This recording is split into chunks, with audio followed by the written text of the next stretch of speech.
Peyto Lake in Alberta is one of the world's few glacial lakes whose turquoise hue can swing dramatically within weeks as glacial flower floods and alters its basin.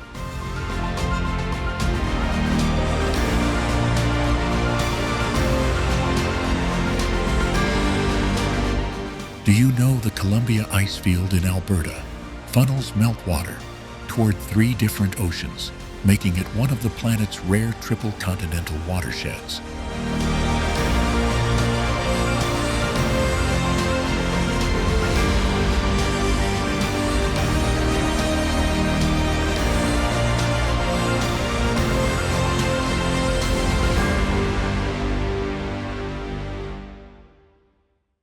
Peyto Lake's crescent of electric turquoise is one of the planet's rare glacial basins shaped like a wolf's head, colored by rock flour ground from Peyto Glacier.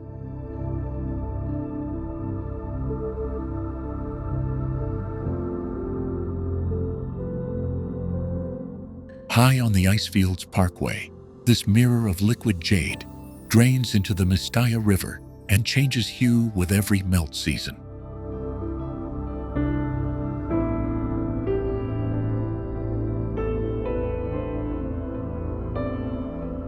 Visitors first glimpse it from Bow Summit, an overlook that compresses mountains, ice, and river into a single impossible panorama.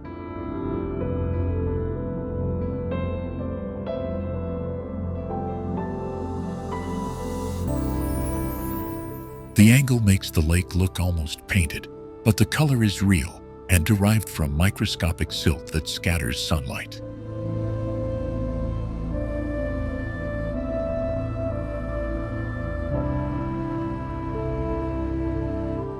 Early morning mists cling to the shoreline, and the surrounding pines reflect with crystalline clarity, making the lake seem suspended between earth and sky.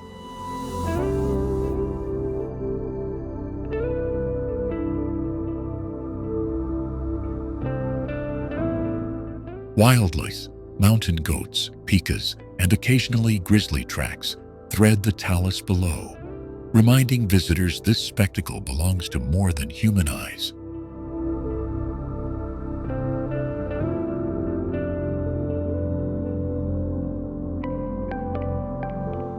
During autumn, the contrast intensifies as larch stands flame gold against the turquoise, one of the rare places where conifer color complements glacial tones.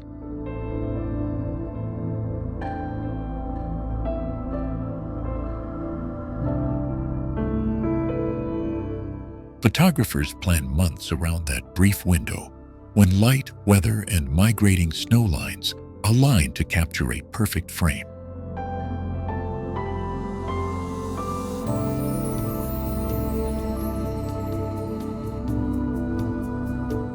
But Peyto is not static.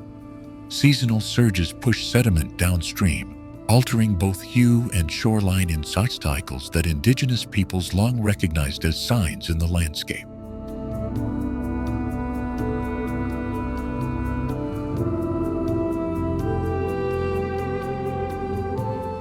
Learning those rhythms reveals how interconnected the Icefield's Parkway water system is, from Peyto's melt to the Athabasca and beyond.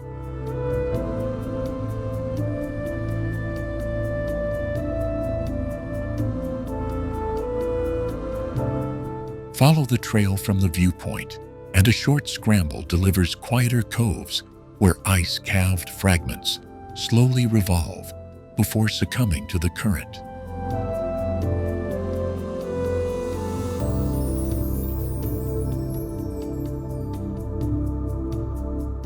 Here, a silence falls so absolute, you can measure time by the slow drip of meltwater and the call of a solitary raven.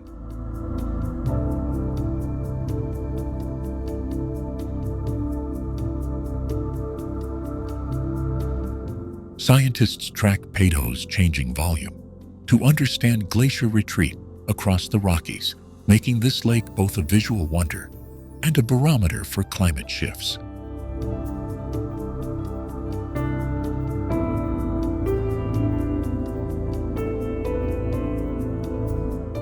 Local guides translate the data into stories, linking past Indigenous stewardship to modern conservation efforts that aim to protect the corridor.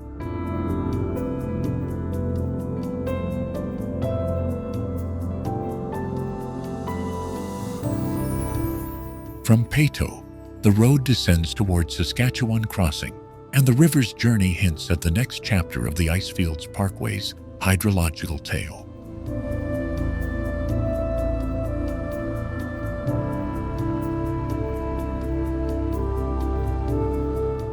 That transition, where turquoise gives way to widening valleys, pulls us forward, toward a place where mountains open into sweeping plains.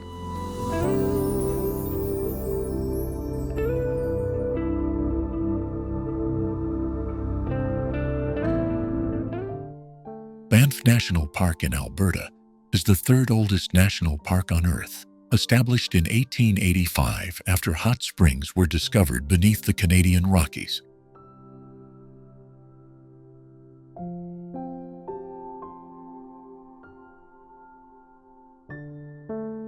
Do you know those very hot springs create tiny warm pockets that preserved ancient alpine plants and allowed species here to survive when most of North America was icebound?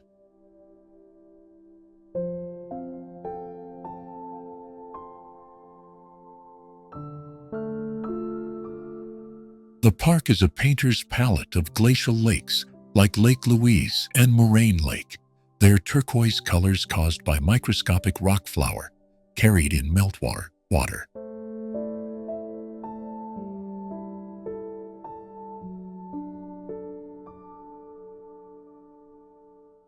Lake Louise itself is fed by the Victoria Glacier and drains into the Bow River, a ribbon that ties Banff to the Icefields Parkway and the vast Columbia Icefield beyond.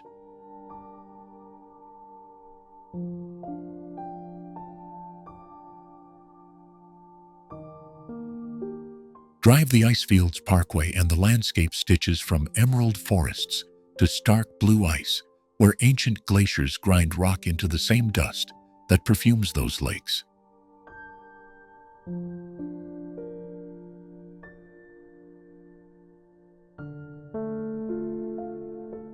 That connection means what happens on the icefields, melting rates, glacier retreat, rewrites the color, depth, and very existence of waterways below.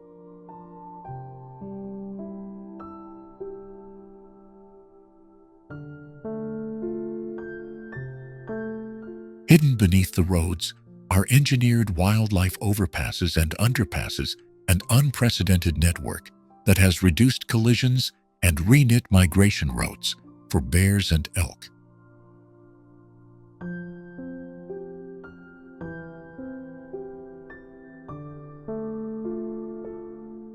Near the town of Banff, geothermal springs and canyon microclimates create pockets where subalpine wildflowers bloom weeks earlier than expected.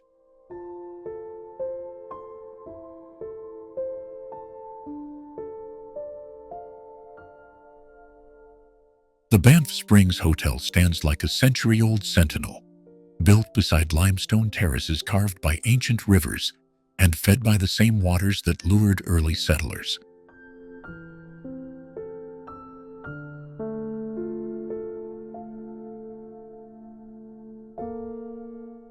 As you move from that historic town toward Lake Louise, the scale shifts quickly. Towering peaks give way to intimate valleys, sculpted by the last ice age.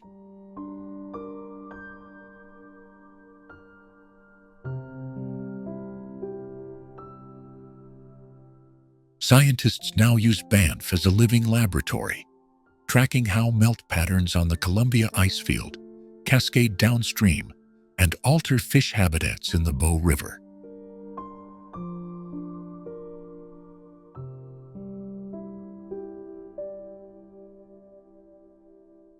Those studies are why the Icefields Parkway isn't just scenic.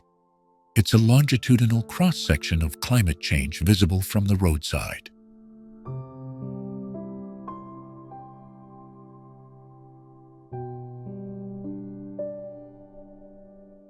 In winter, The park shows yet another secret: ice caves and formations that form where meltwater refreezes against sheltered cliff faces, creating temporary subterranean cathedrals.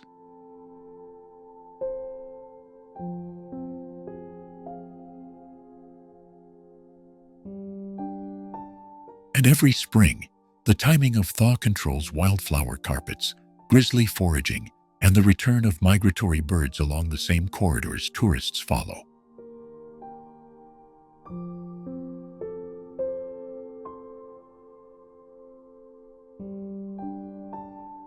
Banff is also home to ancient Indigenous trails and archaeological sites that reveal human presence synchronized with these environmental rhythms for millennia.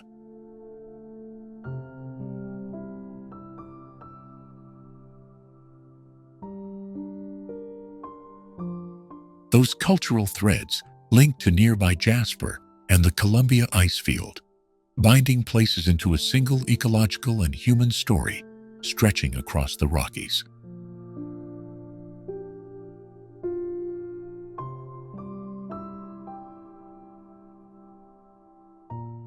So when you think of Banff, think not merely of peaks and lakes, but of hidden thermal refuges, engineered wildlife highways, and glaciers that quietly write the script for the whole region.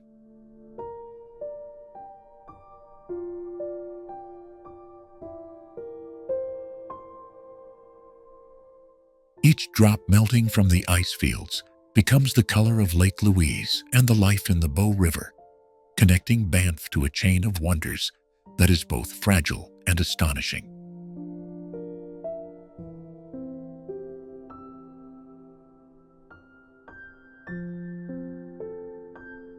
To understand Canada's rocky heart, you must trace those thread-like rivers from ice to town, because Banff's secrets are the reason the surrounding parks exist.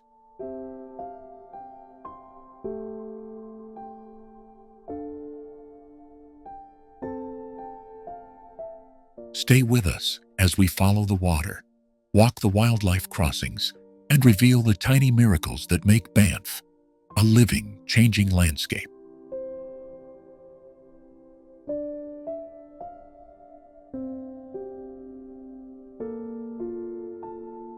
The turquoise waters of Lake Louise are stained by glacial rock flour, a phenomenon found in only a handful worldwide.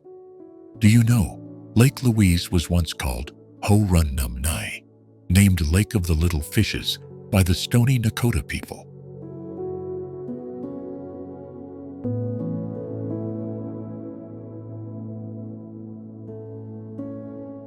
In summer, canoes glide across the glossy surface while Victoria Glacier feeds meltwater that shivers in brilliant turquoise currents daily.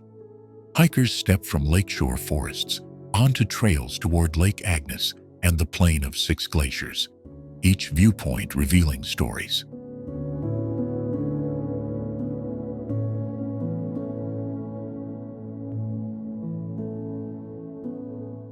At Lake Agnes, century-old tea houses share warmth and narratives that connect early explorers with Indigenous knowledge of the valley. A drive brings you to Moraine Lake's Valley of 10 Peaks, where geology reads like layers carved by ancient ice.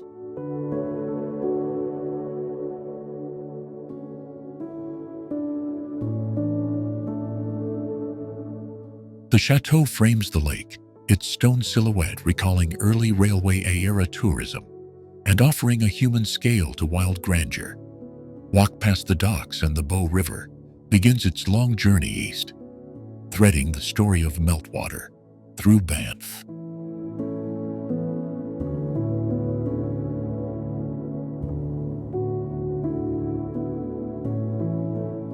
Winter turns the basin into an icy amphitheater where skaters, climbers, and quiet snowfields rewrite the season's rhythms each year. Local First Nations histories and conservation efforts intersect here, shaping access rules and stories that honor both heritage and science.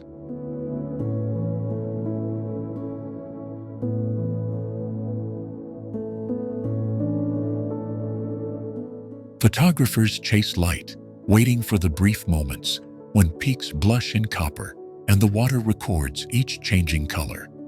But Lake Louise is more than imagery.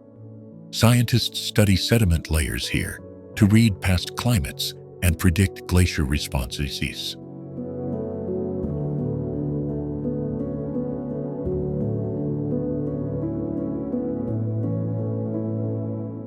Nightfall reveals a sky so dense with stars, the lake seems to hold a second universe, reflecting constellations until dawn. Leaving Lake Louise steps you into valleys, rivers, and roads that carry its water and stories into the Rockies beyond.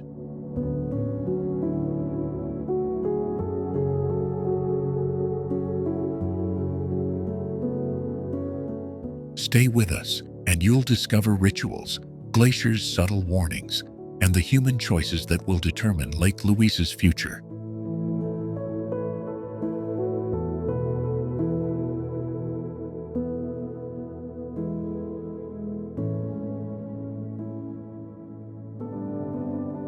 Among the planet's few places where a single ice field feeds waters to 3 oceans, Jasper National Park shelters the Columbia Icefield.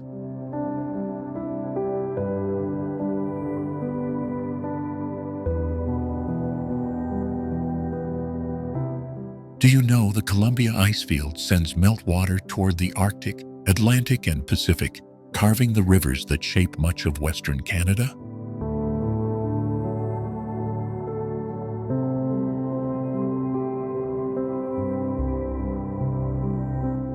From the raw blue of the Athabasca Glacier to the glassy mirror of Mount Lake, Jasper stitches contrasts into a living atlas.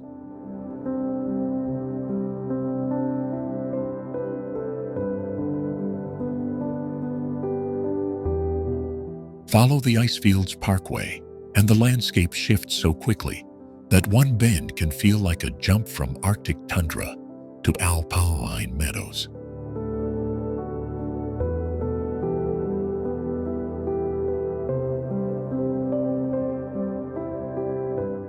Gaze upward, and Jasper's designation as one of the world's largest dark sky preserves turns the night into a moving river of stars.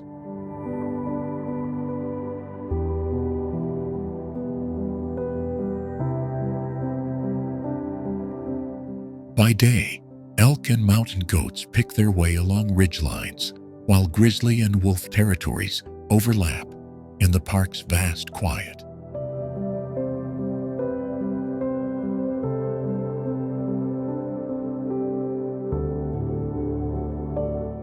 Indigenous communities have read and traveled these valleys for millennia, tracing routes that later became the same corridor tourists now drive between Jasper and Banff.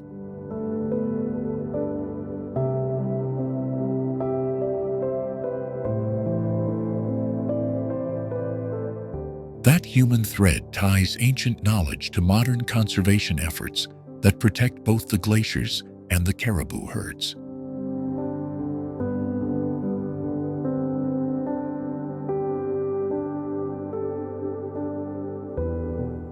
In winter, Maligne Canyon freezes into sculpted tunnels of blue ice that few places can match.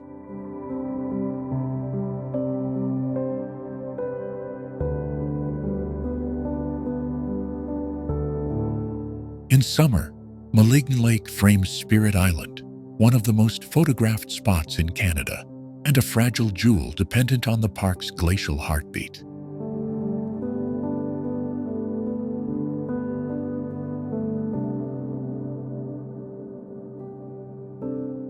Walk the toe of the Athabasca Glacier, and you'll see clear evidence of retreat, strata and markers that read like a climate diary.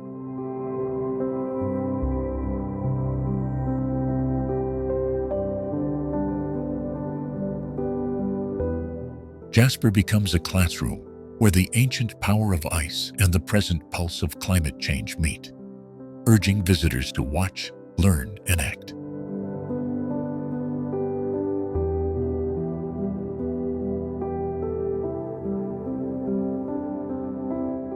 Miette Hot Springs offer mineral warmth after a long trek, a human comfort anchored in volcanic geology that contrasts with the park's icy summits.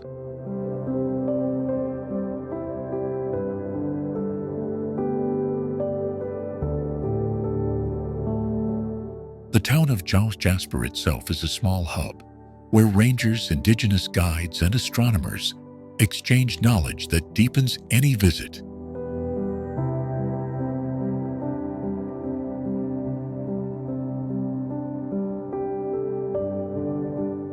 Every season here rewrites the park's palette. Alpine blooms unfurl in short summers, while winters drape the peaks in white and carve trails for fat bikes and cross-country skiers.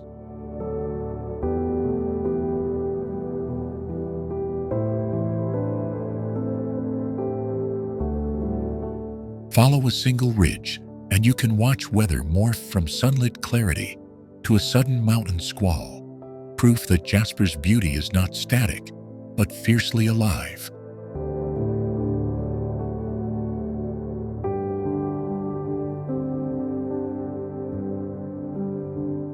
Driving the Icefields Parkway between Jasper and Banff is itself an instruction in geological time, with each vista narrating millions of years in stone.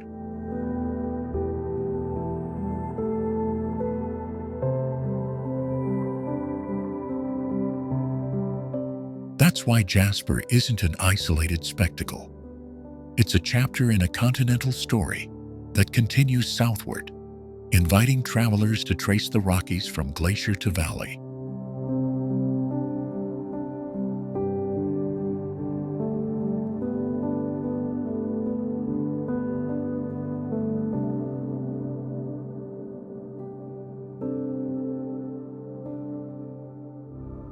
Columbia Icefield in Alberta is one of the largest non-polar ice fields on Earth, feeding glaciers whose meltwaters carve the headwaters of entire continental river systems.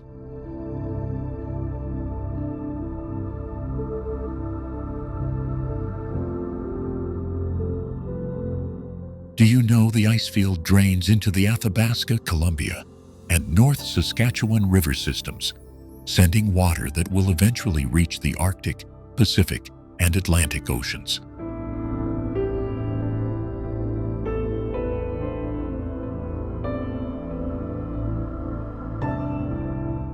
Spanning roughly 325 square kilometers and holding layers of ice laid down over thousands of years, it is a living record of climate and time.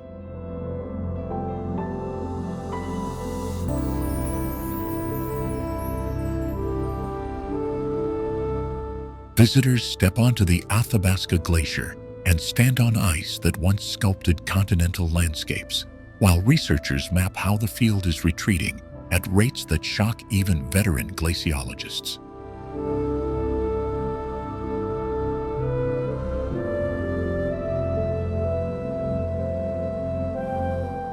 From cobalt crevasses to milky meltwater ponds, every color and crack tells a story of pressure, flow, and thaw.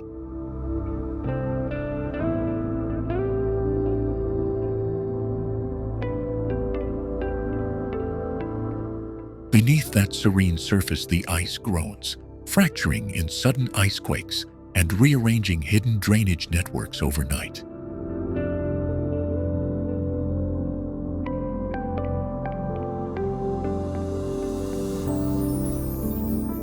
The Icefields Parkway threads through this frozen spine, connecting the Columbia Icefield to Peyto Lake, Bow Lake, and the turquoise channels of Banff and Jasper.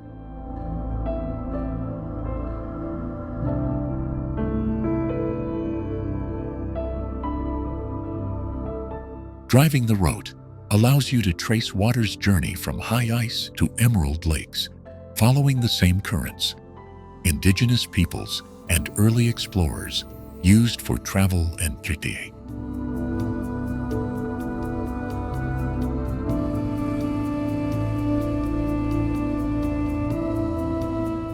Glaciologists drill into ancient ice to read trapped air bubbles and dust, reconstructing past atmospheres and pinpointing the human fingerprints on modern climate.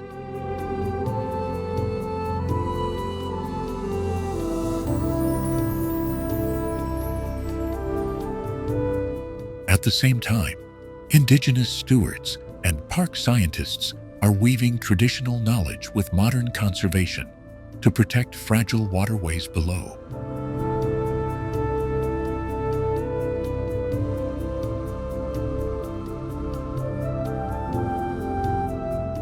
Where ice withdraws, life advances. Lichens, hardy plants and cells colonize fresh rock, creating nascent habitats that will one day support bears, goats, and migratory birds.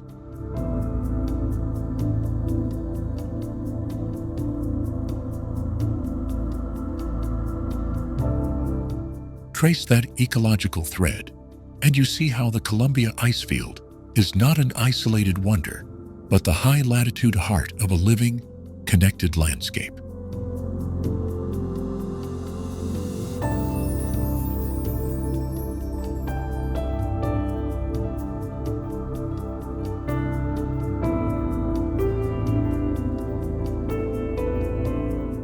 Kananaskis country holds one of the most extensive contiguous subalpine forests in the Canadian Rockies, feeding clear glacial rivers and hidden alpine lakes. Do you know Kananaskis hosts the highest paved mountain pass in Canada, Highwood Pass, where weather and seasons can change within hours?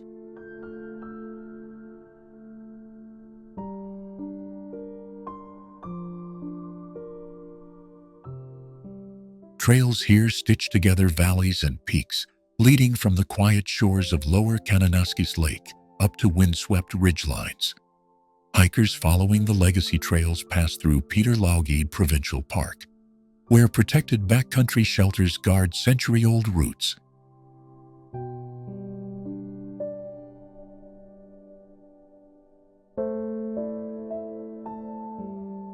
One ridge slide flows into spray lakes, whose dammed blue waters mirror jagged summits and nourish rivers that carve the Bow Valley. From those same slopes, you can descend toward Canmore and the Bow Valley Corridor, where mountain towns meet wilderness edges.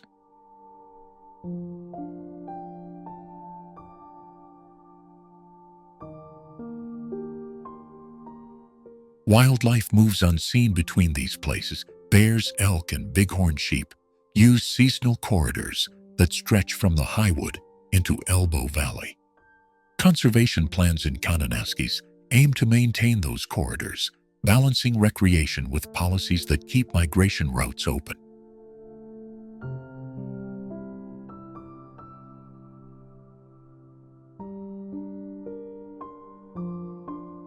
Winter transforms the region into a silent white laboratory of snowpack and avalanche dynamics studied by researchers and guides. Spring melts reshape trails and reveal rare alpine meadows that explode with lupine and glacier lilies for just a few weeks.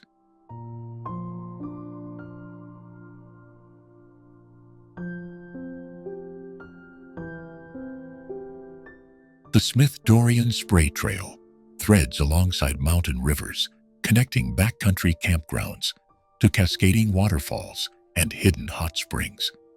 Photographers chase the shifting light here, knowing the same valley can look like an old painting in 1 hour and a new map the next.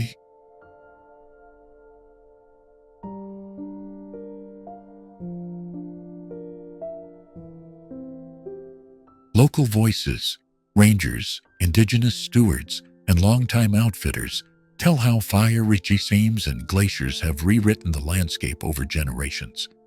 Each story connects place: a glacial tongue in the Highwood, a carved canyon at Barrier Lake, a meadow above Mount Kidd.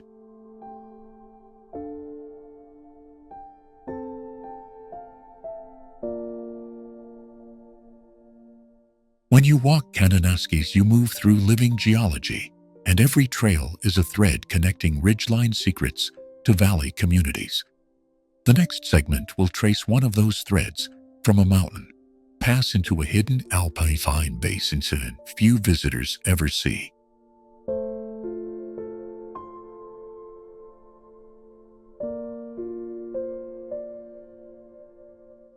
Emerald Lake in Yoho National Park holds one of the purest glacial-fed emerald waters on Earth.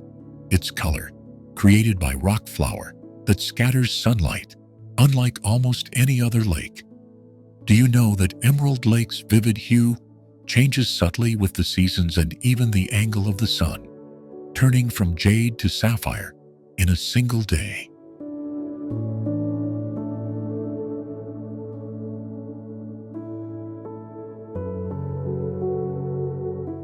Early morning mist unfurls like silk above the surface, while towering spruce and larch frame reflections so crisp they blur the line between water and sky. A century ago, Indigenous peoples and early explorers revered this basin not only for its beauty, but for a strange echoing phenomenon that seems to trap sound along narrow channels.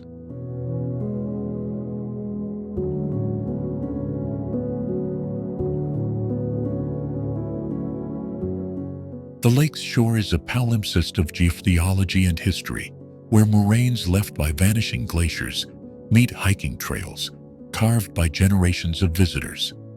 Canoes glide silently across the glass, and in winter, the lake freezes into a translucent tableau, where beneath the surface lies an archive of glacial memory.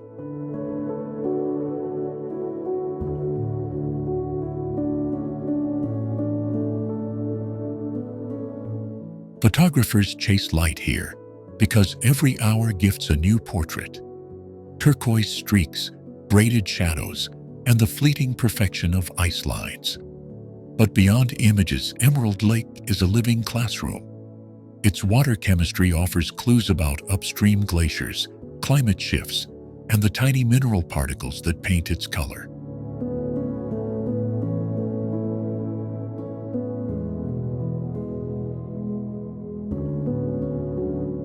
Walk the lakeside boardwalk, and you'll pass tales of early lodge builders who harnessed the setting to create one of the Rockies' most evocative retreats.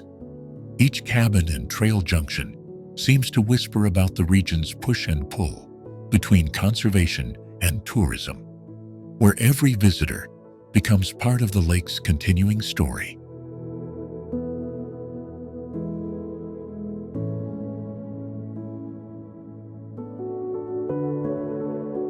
At dusk, loons and waterfowl claim the inlet, their calls threading through the spruce like a living score that marks sundown. If you peer closely, tiny glaciers' remnants shimmer on distant ridgelines, a reminder that Emerald Lake owes its color and existence to slow geological patience.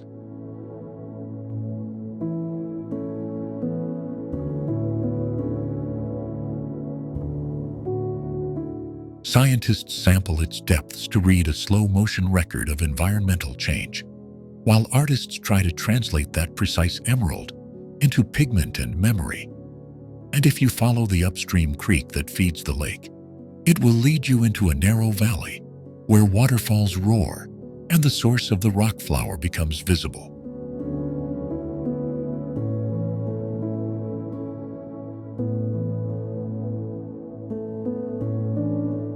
Emerald Lake is not just a photograph.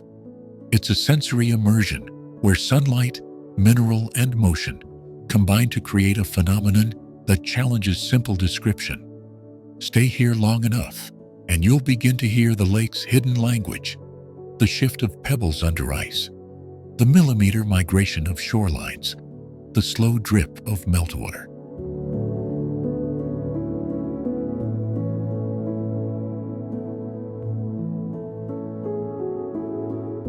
When you leave, the color stays with you as a stubborn memory, a proof that some places on Earth still guard their secrets in plain sight.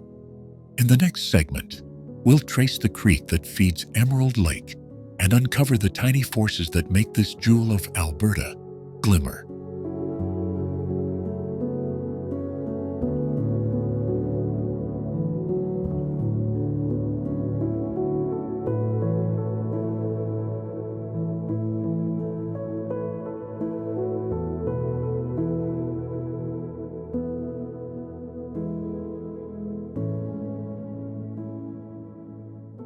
Takakkaw Falls plunges nearly 373 meters from a glacial cirque in Yoho National Park, releasing one of the tallest seasonal waterfalls in Canada. Its name derived from the Cree word for magnificent, hints at Indigenous histories tied to these rocky amphitheaters and meltwater rhythms.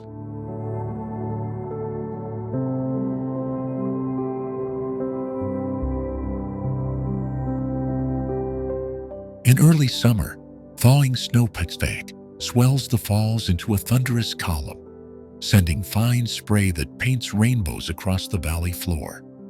Yet by late season, the flow softens, exposing jagged ledges and revealing how glaciers sculpted the surrounding peaks and carved hidden passes.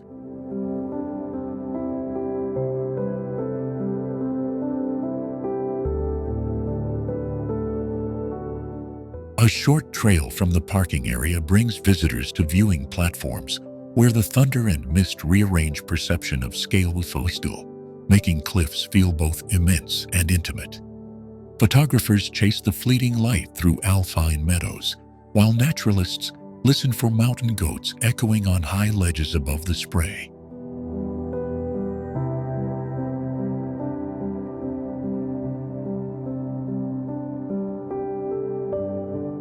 Takakkaw's proximity to the Alberta border means travelers exploring Banff and Lake Louise often spill over into Yoho, creating a network of spectacular sights.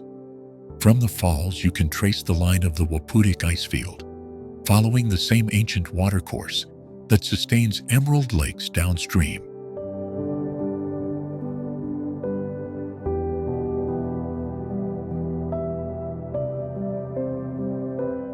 Local guides tell stories of early climbers and surveyors who mapped these vertical walls and unlocked routes that now stitch remote places together. Standing at the base, you feel the same geological narrative that links Takakkaw to moraine lakes, turquoise basins, and the spine of the Rockies.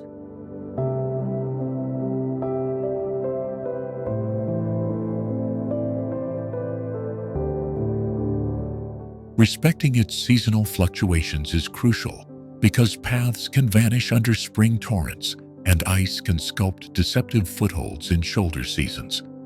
Yet for those who time it right, Takakkaw Falls remains an elemental chapter in the Rockies story, one that connects glaciers, rivers, and human memory.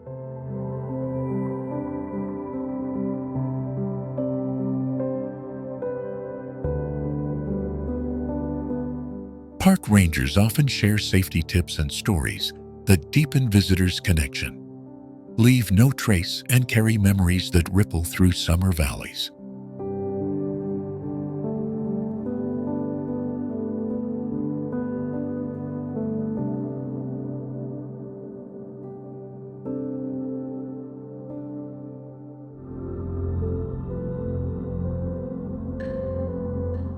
The Athabasca Glacier in Alberta is one of the few valley glaciers on Earth whose blue ice is exposed so close to a major highway, allowing people to touch ice that began forming thousands of years ago.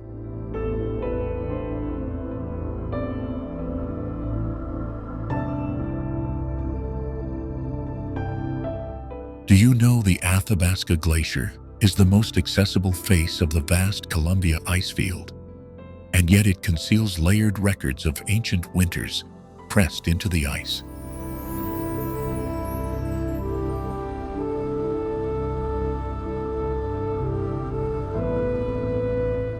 Walk its creaking surface and you'll feel the glacier's slow pulse, a river of ice that once stretched far wider across the Rocky Mountains.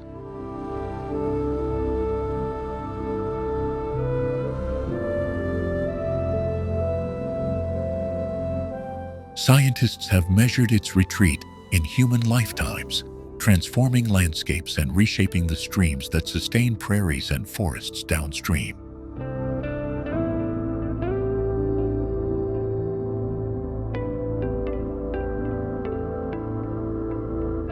Beneath the dazzling blue are bands of dust, pollen, and volcanic ash that trace eruptions and droughts back centuries.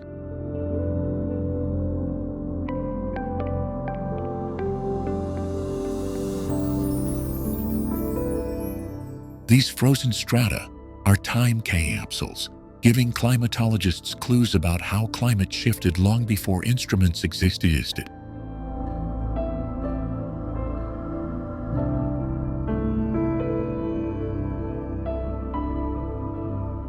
Tour guides will point to moulins, vertical shafts where meltwater disappears into the glacier's interior, tiny portals into a world of hidden movement.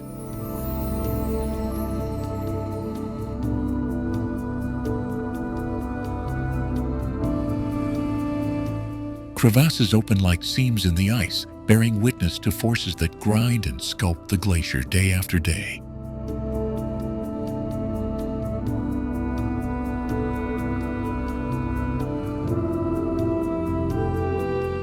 Every season, the glacier loses more mass than it gains, a visible meter-by-meter bookkeeping of warming summers and thinner winters.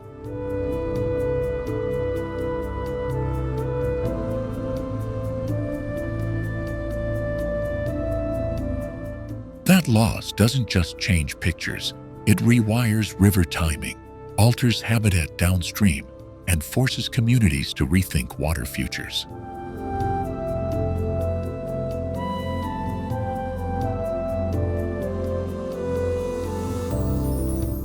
This is where an hour's drive can thread through epochs, from fresh blue ice to emerald lakes, carved by the same slow hands.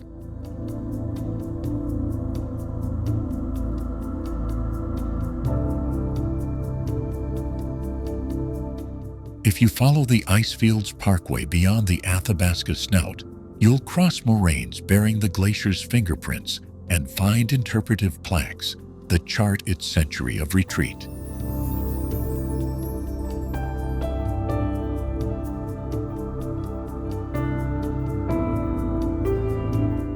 Those markers turn a roadside stop into a lived lesson on geology, climate, and the delicate connectivity of mountain water.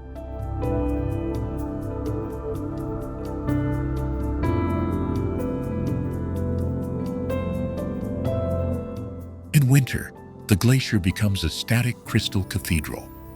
In summer, it bleeds meltwater into thirsty rivers and reshapes the land.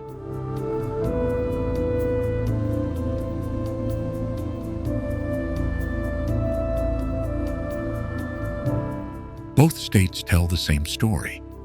The mountain's ice is not immortal, and every melt season writes a new chapter.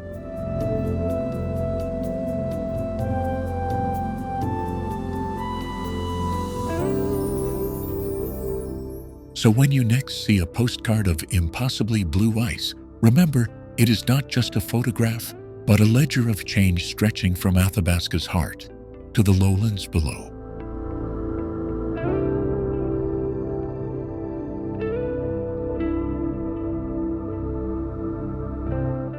And that ledger points the way to the next stop on this journey, the towering expanse of the Columbia Icefield itself, where the origins of these rivers become unmistakable.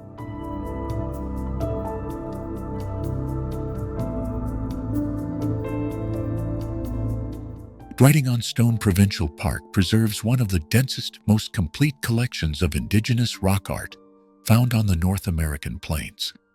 Do you know, Writing on Stone contains petroglyphs and pictographs created over a span of more than 1,000 years, mapped along the winding Milk River.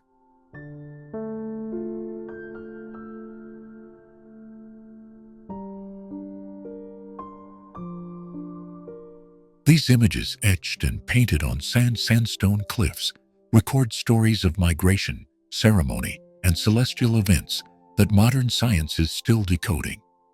The same soft sandstone that bears ancient messages has been carved into surreal hoodoos and pillars by wind, water, and time.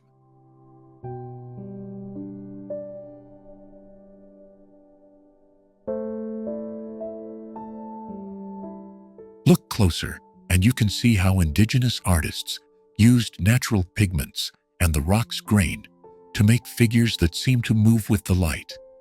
Archaeologists estimate some motifs date back to at least 1,800 years, while oral histories tie many panels to living Blackfoot traditions.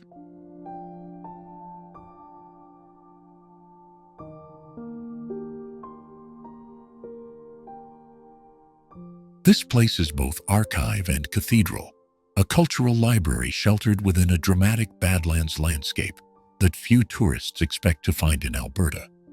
From the carved cliffs, the terrain opens into steppe and grasslands that feed into the Milk River Basin, connecting writing on stone to far-flung migratory routes.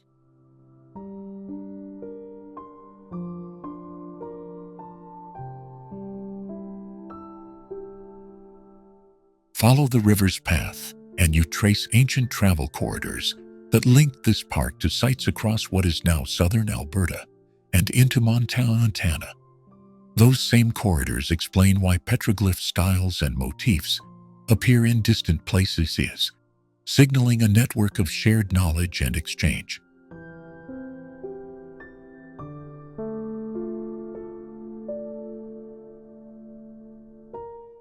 As you leave the cliffs toward the river, horizons broaden and the Badlands dissolve into the prairie, inviting connections to nearby castle-like formations and other Alberta parks.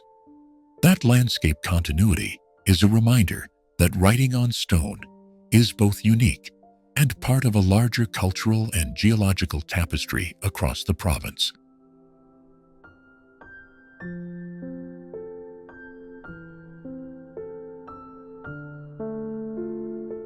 Preserving it means listening, mapping stories, and protecting fragile art for future generations while still reading the stones as living records. Stay with us, and we'll trace a path from these ancient panels to the next hidden landmark where the prairie meets the peaks.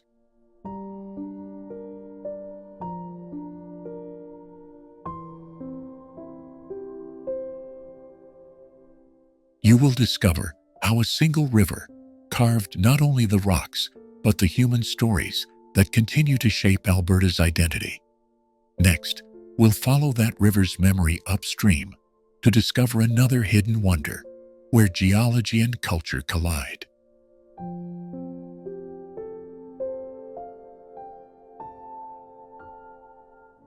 One of the planet's most unusually sculpted landscapes, the Drumheller Badlands, expose layers of time in stark bands of red, gray, and yellow. Do you know the Drumheller Badlands conceal fossil beds so rich that entire marine and dinosaur ecosystems are preserved here?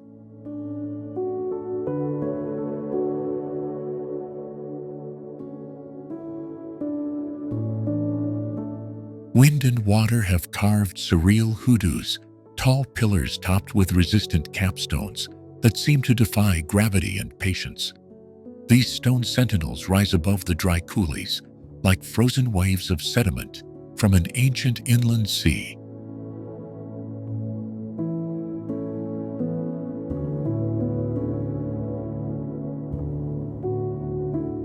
Walk any trail, and you can follow the same sweep of strata that scientists have read like pages of a book. The Royal Tyrrell Museum sits uphill from these formations, translating dust and bone into the stories of beasts that once ruled here.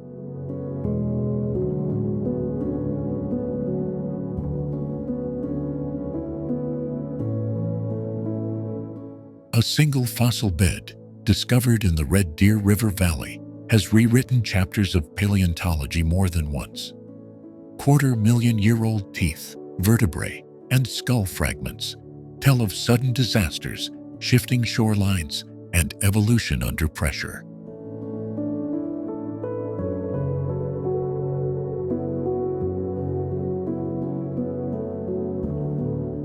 At sunrise, the Badlands glow like smoldering embers, and at dusk the colors cool to lavender and pewter.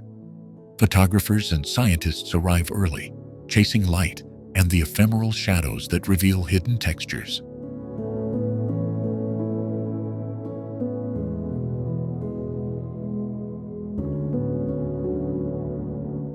Trails are careful threads through fragile soils where erosion is both creator and destroyer.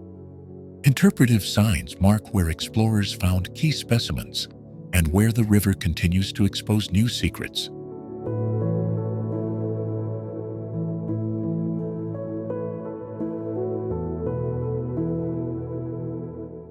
Small prairie towns nearby grew as coal camps and fossil outposts, their histories braided into the landscape.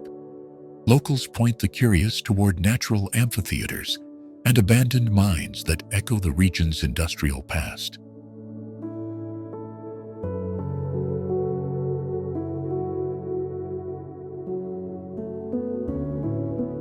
In winter, snow softens the edges and the bones of the Badlands stand out even clearer against stark white.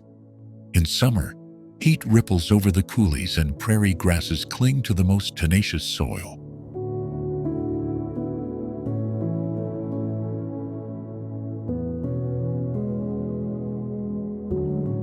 Each viewpoint is a hinge connecting the geological present to human stories of discovery and sometimes obsession.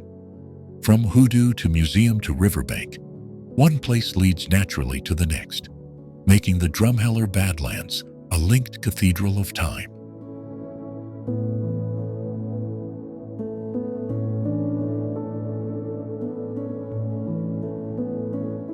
Stay with us, and you'll learn why a single rock here can change what we thought we knew about life on Earth.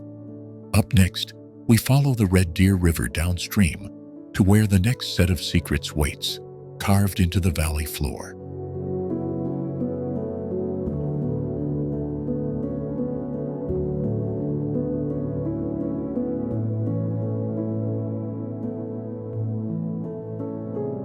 Turquoise lakes and ancient badlands share the same sky in a province where ice-carved peaks spill into prairie horizons. From the glass-blue waters of Lake Louise to the hoodoos of Drumheller, every landscape is a chapter in an unfolding geological story.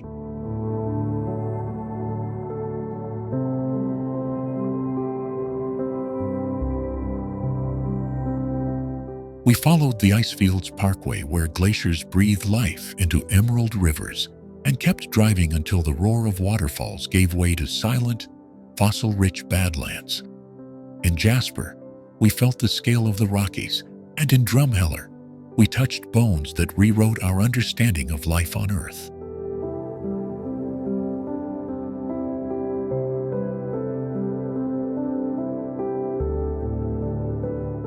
These places don't exist in isolation. Rivers carved the roads, ice sculpted the passes, and time stitched mountain to plain. Even Calgary, the city's pulse, still listens to prairie winds that carry stories from the foothills to the frontiers.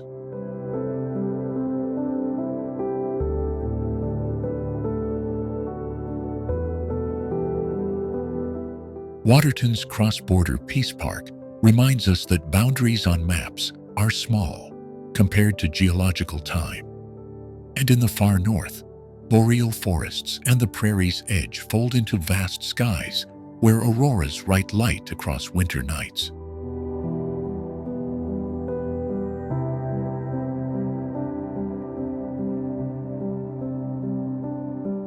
What binds these scenes is not only rock and water, but the human impulse to explore, preserve, and understand them. Local stewards, Indigenous knowledge keepers, scientists, and travelers all play parts in keeping Alberta both lived in and legendary.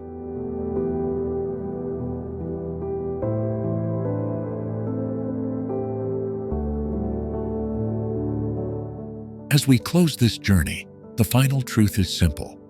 Every trail, riverbend, and fossil bed in Alberta asks us to slow down and look twice. Hold that curiosity. These landscapes will keep revealing secrets to anyone who returns with patience and respect.